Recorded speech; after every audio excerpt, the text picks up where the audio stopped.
হেদায়েতের লক্ষ্যে মাসিক ইজতেমার আয়োজন করা হয়েছে। ভাই মাইকটা 1.5 ইঞ্চি দূরেও কথা টানে না, 1.5 ইঞ্চি দূরে থেকেও কথা টানে না, তাহলে কি মুখ সবসময় লেগে দেওয়া যাবে?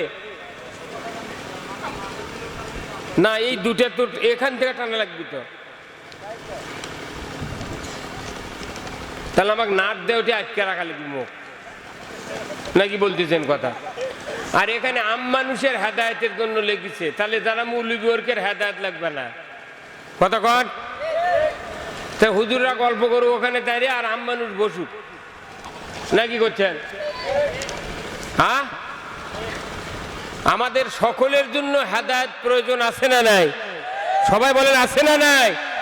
এখানে তো হেদায়েতের কথা হবে, সবার হেদায়েতের জন্য লেখা লাগতো। আম মানুষ মানে কি? আমার খাস 2 প্রকার, তাই না?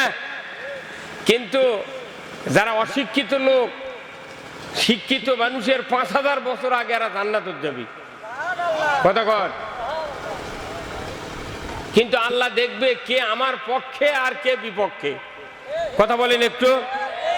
আল্লাহ কাদেরকে দেখেন? যারা আল্লাহর পক্ষে তাদেরকে দেখেন, যারা বিপক্ষে, সে যদি হাজারো আলিম হয়, হাজারো যদি মুফতি হয়, বক্তা হয়, হাজারো যদি নেতা হয়, সে যদি আল্লাহর বিরুদ্ধে যায়, এই মানুষের আল্লাহর কাছে কোনো প্রয়োজন নেই। কয়েকজন ছাত্র ছাত্রীকে কোরআন শরীফ দেওয়া হলো হাতে।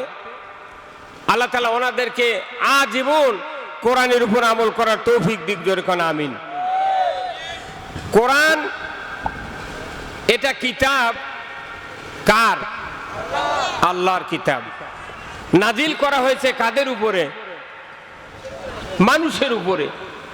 আপনি কোরআন দিয়ে দুনিয়ায় শান্তি পেতে হবে, আখিরাতে মুক্তি পেতে হবে, ধরে বলুন ঠিক কিনা?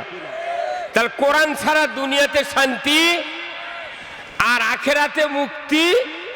তাহলে কোরআন বাদ দিয়া আমরা যদি চলি, আমাদের শান্তিও নাই, মুক্তিও নেই, কি কথা ঠিক কিনা? তাহলে আসুন, কোরআন শরীফ আল্লাহ তাআলা নাজিল করেছেন আজ থেকে কত বছর আগে? হ্যাঁ, 1500 বছর আগে কোরআন নাজিল করেছেন আল্লাহ তাআলা। এই কোরআন 1500 বছর বয়স। এই কোরআন নাজিলের উদ্দেশ্য আছে। উদ্দেশ্য হলো 2টি, জোরে কোন কয়টি? 2টি। আল্লাহ তাআলা কোরআনে বলছেন, শাহরু রমজান আল্লাযী উনজিলা ফীহিল কুরআন হুদাল লিন-নাস ওয়া বায়িনাতিম মিনাল হুদা ওয়াল ফুরকান। এই কোরআন নাজিলের উদ্দেশ্য 2টা। একটা হলো মানুষ শুধু হেদায়েত হবে, সুবহানাল্লাহ। মানুষ কি হবে? শুধু হেদায়েত হবে। হেদায়েত হওয়া মানে কি? আল্লাহর পক্ষ নেবে, রসুলের পক্ষ নেবে, ইসলামের পক্ষ নেবে, কোরআনের পক্ষ নেবে, ধরে বলুন ঠিক কিনা? আর 2 নাম্বার হলো অন্যায় আর ন্যায়, হক বাতিল, সুদ জাকাত, বিভিন্ন খারাপ কাজ একদিকে যাবে, আর ভালো কাজগুলি একদিকে রাখবে। এর জন্য কোরআন নাজিল করা হয়েছে, ধরে বলুন ঠিক কিনা? কোরআন নাজিল করার শুরুর কথা এটা। কিন্তু 1500 বছর হচ্ছে এই সারা পৃথিবীতে 840 কোটি মানুষ বর্তমানে জীবিত, 840 কোটি। তারই ভেতরে 140 কোটি মানুষ খালি ঈমানের পক্ষে। কিসের পক্ষে? ঈমানের পক্ষে। তারা মনে করে কালেমা পড়তে হবে, নামাজ আদায় করতে হবে, আখিরাত আছে, জান্নাত জাহান্নাম, কবরের আযাব আছে, সুদ খাওয়া হবে না, চুরি করা যাবে না, জানা করা যাবে না, অন্যায় করা যাবে না, বিভিন্ন ভালো এবং মন্দ কাজের সঠিক কিছু বুঝো আছে মানুষের ভেতরে, কথা ঠিক কিনা?